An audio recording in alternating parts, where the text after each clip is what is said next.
2015 में Beijing highway पर एक ट्रैफिक जाम हुआ जिसने 50 लेन के हाईवे को भी पूरी तरह से चौक कर दिया। 1980 में फ्रेंच ऑटो रूट हाईवे पर एक ट्रैफिक जाम इतना बड़ा था जिसमें 175 किलोमीटर दूर तक गाड़ियां फंसी रही। पेरिस से लेकर लियो तक इस ट्रैफिक जाम को क्लियर होने में कई दिन लग गए। इसी तरह ब्राज़ील, जर्मनी और अमेरिका समेत दुनिया के कई हिस्सों में ट्रैफिक जाम होते रहे हैं, जहां पर गाड़ियां 12 दिनों तक भी फंसे रहने की खबरें मिली हैं।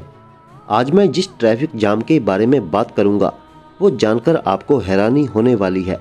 ये ट्रैफिक जाम कुछ दिन, हफ्तों या फिर महीनों का नहीं बल्कि पूरे 8 सालों तक चलता रहा। दोस्तों, दुनिया का सबसे बड़ा और सबसे लंबा ट्रैफिक जाम सुएज कैनाल में देखा गया था, जहां समुद्री जहाज और उनमें मौजूद हजारों क्रू मेंबर्स अगले 8 सालों तक पूरी तरह से फंसे रहे। हाईवे या एक्सप्रेस वे पर ट्रैफिक जाम खुलवाने के लिए ज़्यादा से ज़्यादा कई दिन लग सकते हैं, लेकिन सुएज कैनाल में होने वाले इस जाम को खुलवाना किसी के भी बस की बात नहीं थी।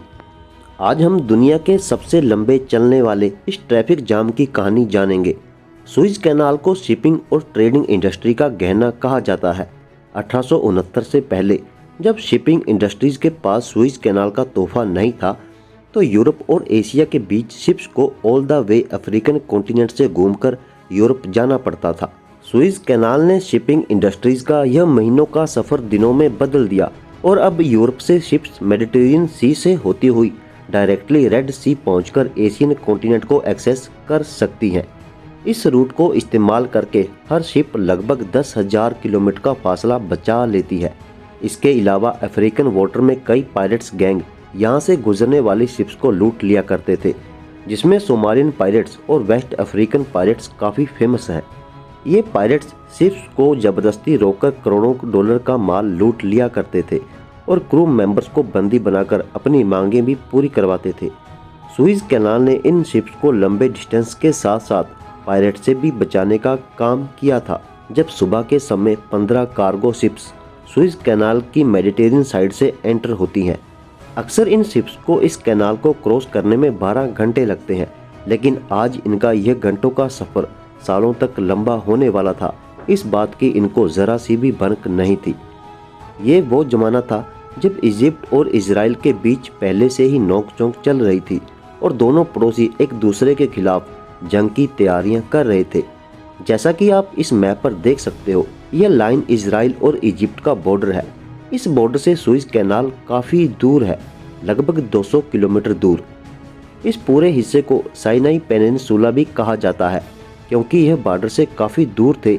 इसी वजह से ना ही इजिप्ट को और ना ही उन 15 शिप्स को इजराइल के साथ बढ़ती हुई टेंशन की परवाह थी।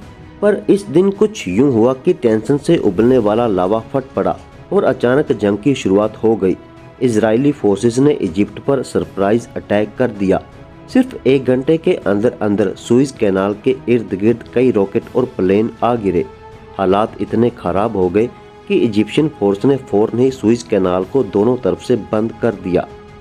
अगले 6 दिनों तक कड़ी झड़पें चलती रही और इजरायली फोर्सेस पूरे साइनाई पेनिनसुला पर कब्जा जमाने पर कामयाब हो गई। अब इजराइल और इजिप्ट का नया बॉर्डर बन चुका था और सिर्फ सुएज कैनाल ही था जो इन दोनों कंट्रीज को एक दूसरे से अलग किए हुए था। ये इजिप्ट के लिए एक बहुत बुरी हार थी। इजरायली फोर्स कैनाल को क्रॉस करके आगे ना बढ़े, इसलिए इजिप्ट ने सुएज कैनाल की दोनों साइड बंद कर दी और दोनों साइड पर कश्तियां खड़ी कर दी। अपने ब्रिज खुद ही तबाह कर दिए और पूरे कैनाल में जगह जगह माइंस इंस्टॉल कर दिए। ऐसा करने की सिर्फ एक ही वजह थी कि इस कैनाल को इजराइल के साथ साथ कोई भी इस्तेमाल ना कर पाए। इस तरह 15 कार्गो शिप्स बीच में फंसी की फंसी रह गई। इनके ईस्ट में इजरायली फोर्सेस और वेस्ट में इजिप्शियन आर्मी खड़ी थी। ये ना तो वापस मेडिटेरेनियन सी जा सकती थी और ना ही रेड सी में वापस जा सकती थी। इन शिप्स के पास इस लोकेशन पर खड़े रहकर वेट करने के सिवा कोई और चारा नहीं बचा था। इनके अलावा कई और शिप्स भी थी जिनको मेडिटेरेनियन सी और रेड सी में ही रोक दिया गया था। सब इसी उम्मीद में खड़े थे कि शायद मामला सुलझ जाए, लेकिन मामला और भी गंभीर होता जा रहा था। दिन गुजरते गए, फिर हफ्ते, फिर सालों गुजर गए, लेकिन इजिप्ट और इजराइल के दरमियान ये जंग खत्म होने का नाम नहीं ले रही थी। इन सब का नुकसान पूरी दुनिया को हो रहा था। शिपमेंट डिले हो गई और फ्रेट चार्जेस कई गुना बढ़ चुके थे। जो शिप इन कैनाल्स को यूज़ करके यूरोप से एशिया की तरफ जाया करती थी, उनको अब अफ्रीकन कॉन्टिनेंट से होकर गुजरना पड़ रहा था। इस जंग की वजह से पूरी दुनिया को नए चैलेंज का सामना करना पड़ रहा था। वहीं ट्रैफिक जाम में फंसी 15 शिप्स और उनके अंदर मौजूद क्रू मेंबर्स अपनी ही मुसीबत में गिरफ्तार थे। इनमें Britain, Germany, Sweden, Polish, French, Bulgarian, Czechoslovakia और अमेरिकन शिप्स भी मौजूद थी। कई महीनों के बाद जब उनको क्लियर हो गया कि यह मसला इतनी जल्दी ख़त्म नहीं होने वाला, तो शिपिंग कंपनीज ने ज़्यादातर क्रू मेंबर्स को वापस बुला लिया, जबकि एक एक शिप पर 10 लोगों को मेंटेनेंस के लिए छोड़ दिया गया। हर दूसरे तीसरे महीने ये 10 लोगों का क्रू भी चेंज किया जाता था, सिर्फ इस उम्मीद में कि शायद एक दिन फंसी हुई शिप यहाँ से निकालने में कामयाब हो जाएंगे। इतने अरसे तक भी एक साथ रहते रहते 15 शिप के मेंबर्स में भी दोस्ती बढ़ती गई। उन्होंने अपने आप को इस डिप्रेशन से निकालने के लिए एक्टिविटीज़ का इंतजाम भी किया। जर्मन शिप पर एक छोटा चर्च खोला गया, जहां हर संडे को सारे के सारे क्रू मेंबर क्रिश्चियंस जमा होते थे। बुल्गेरियन शिप पर हर रोज़ मूवी नाइट का बंदोबस्त किया जाता था। स्वीडन शिप पर पूल पार्टीज की जाती थी और ब्रिटिश शिप पर फुटबॉल खेली जाती थी।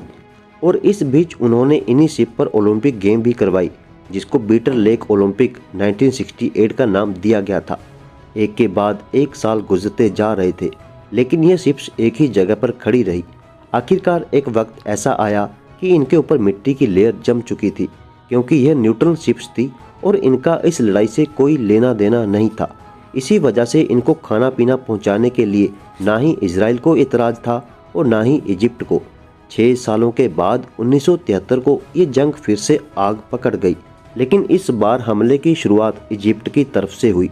इजिप्ट अपनी पूरी ताकत के साथ साइनाई पेनिनसुला में घुसा और इजरायली फोर्सेस को काफ़ी अंदर तक धकेल दिया। दोनों तरफ से भरपूर हमले किए गए, लेकिन इस बार एक इजरायली रॉकेट ना चाहते हुए भी फंसी हुई अमेरिकन शिप पर आ गिरा और वो तबाह होकर डूब गई। हफ्तों तक चलने वाली यह लड़ाई दोनों तरफ हजारों कैजुअल्टी कर गई। आखिरकार 24 अक्टूबर 1973 को दोनों के दरमियान सीज फायर एग्रीमेंट हो गया और दोनों कंट्रीज ने अपने अपने ट्रूप्स वापस बुलवाना शुरू कर दिए। 6 सालों तक चलने वाली जंग तो अब ख़त्म हो चुकी थी, लेकिन ट्रैफिक जाम में फंसी हुई शिप्स के लिए जैसे अभी तक जंग चल रही हो। इन 6 सालों में सुइज कैनाल के अंदर बोट्स, शिप्स, प्लेन्स और रॉकेट्स का मलबा बिखर चुका था। इसके अलावा यहाँ इजिप्ट ने माइंस भी बिछा रखे थे। इस वजह से शिप्स का यहाँ से निकलना अभी भी मुमकिन नहीं था। सुइज कैनाल को अच्छी तरह साफ करने में इजिप्ट को अगले 2 साल लग गए। 5 जून 1975 वो दिन जब सुइज कैनाल को 8 सालों के बाद खोला गया। इतने लंबे अरसे तक साथ रहने के बाद 14 शिप्स का अब सुइज कैनाल को छोड़ने का वक्त आ चुका था। जब यह वापस अपनी कंट्री में पहुंची तो इनका खूब धूमधाम से स्वागत किया गया। पूरे 8 सालों तक बंद रहने के बाद सुइज कैनाल में अब ट्रैफिक दोबारा से बहाल हो चुका था। इतनी बड़ी ट्रैफिक जाम हिस्ट्री में इससे पहले ना कभी हुई थी और ना कभी आज तक हुई। दूसरी तरफ इजिप्ट और इजराइल के रिलेशन बेहतर होते गए। इजराइल ने पूरा साइनाई पेनिनसुला इजिप्ट को वापस कर दिया और इजिप्ट वह पहली अरब कंट्री थी जिसने इजराइल को रिकॉग्नाइज किया था। उम्मीद है आपको यह वीडियो बहुत पसंद आई होगी, तो कृपया इस वीडियो को लाइक करें और अपने दोस्तों को भी शेयर जरूर करें। अभी तक अगर आपने वर्ल्ड फैक्ट्स हिंदी को सब्सक्राइब नहीं किया तो कृपया चैनल को सब्सक्राइब भी जरूर कर लें। धन्यवाद।